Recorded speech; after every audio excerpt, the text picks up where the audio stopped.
In pardoning his son, Biden echoes some of Trump's complaints.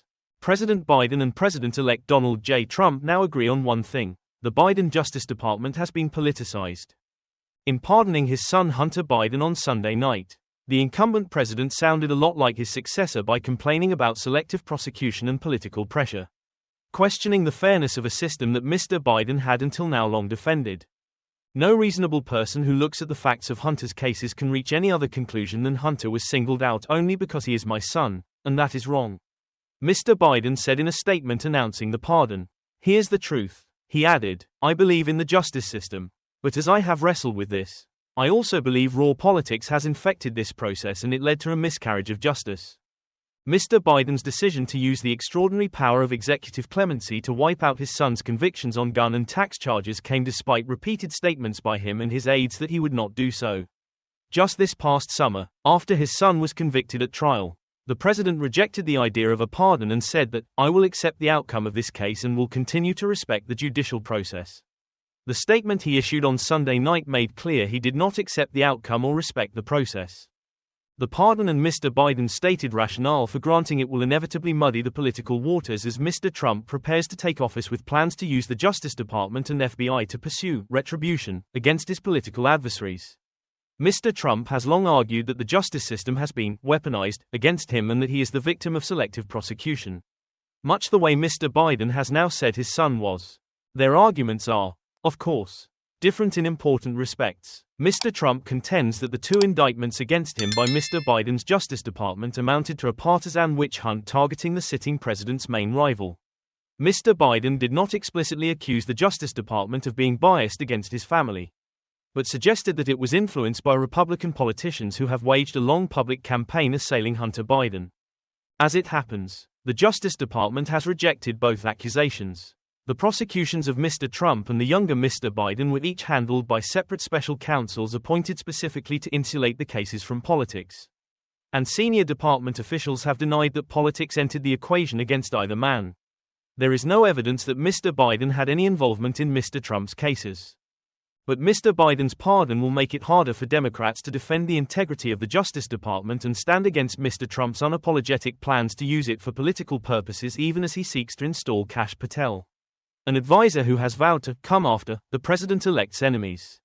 As the next director of the FBI, it will also be harder for Democrats to criticize Mr. Trump for his prolific use of the pardon power to absolve friends and allies, some of whom could have been witnesses against him in previous investigations. While as a father I certainly understand President Joe Biden's natural desire to help his son by pardoning him, I am disappointed that he put his family ahead of the country. Government Jared Polis of Colorado, a Democrat, wrote on social media, "This is a bad precedent that could be abused by later presidents and will sadly tarnish his reputation." Representative Greg Stanton, Democrat of Arizona, disputed the president's argument that politics was behind his son's prosecution. "I respect President Biden, but I think he got this one wrong," he said online. "This wasn't a politically motivated prosecution. Hunter committed felonies and was convicted by a jury of his peers." Other Democrats tried to draw a distinction between the Biden and Trump matters.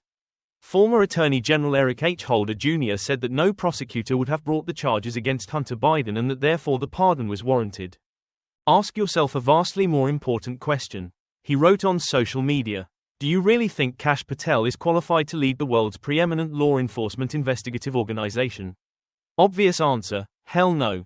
To be sure, the cases against Mr. Trump and the younger Mr. Biden are hardly comparable. Mr. Trump was charged with illegally trying to overturn an election that he lost so that he could hold on to power and, in a separate indictment, with endangering national security and trying to obstruct justice by taking classified documents when he left office and refusing to return them. Those cases are now being dropped because of his election. Hunter Biden was convicted of lying on a firearms application form about his drug addiction and pleaded guilty to failing to pay taxes that he later did pay, with penalties. At least some legal experts have agreed with the president's contention that such offenses would normally have been resolved without felony charges. But the president broke his own commitment about intervening in the case. In his statement, he noted that he had said he would not interfere with the Justice Department's decision-making, and I kept my word even as I have watched my son being selectively and unfairly prosecuted. He did not acknowledge that he did not keep his word about foregoing a pardon. Mr. Trump wasted little time seizing on the pardon to make apples and oranges comparisons. Does the pardon given by Joe to Hunter include the J6 hostages, who have now been imprisoned for years? He wrote on social media, referring to the rioters who attacked the Capitol on January 6, 2021, to stop Congress from certifying Mr. Trump's defeat. Such an abuse and miscarriage of justice. Mr. Biden's pardon will also give ammunition to Republicans who have contended that Hunter Biden was guilty of wrongdoing beyond the charges for which he was actually prosecuted. A House Republican investigation made clear that the president's son traded on his father's name in business, but never proved that the elder Mr. Biden took action as vice president or president to benefit Hunter. The pardon Mr. Biden issued to his son specifically covers any offenses which he has committed or may have committed or taken part in during the period from January 1, 2014, through December 1, 2024, not just the tax and gun charges. That will protect Hunter Biden from any further investigation that Mr. Trump could have ordered the Justice Department or Mr. Patel's FBI to conduct once taking office. But Republicans seized on it to say that the unlimited decade-long sweep of the pardon demonstrated that there must be more there to protect him from. The charges Hunter faced were just the tip of the iceberg in the blatant corruption that President Biden and the Biden crime family have lied about to the American people, said Representative James R. Comer of Kentucky, the Republican committee chairman who led the GOP investigation.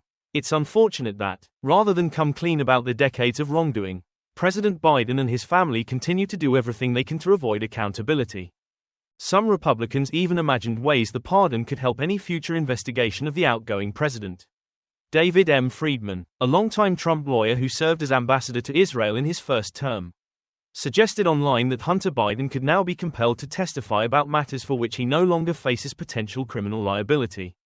This means that Hunter cannot plead the fifth if asked about his business dealings with Ukraine and China, including his dad's involvement, because, with his pardon, he has no risk of criminal jeopardy. Mr. Friedman wrote, other presidents have used the pardon power on their way out of office to help people close to them.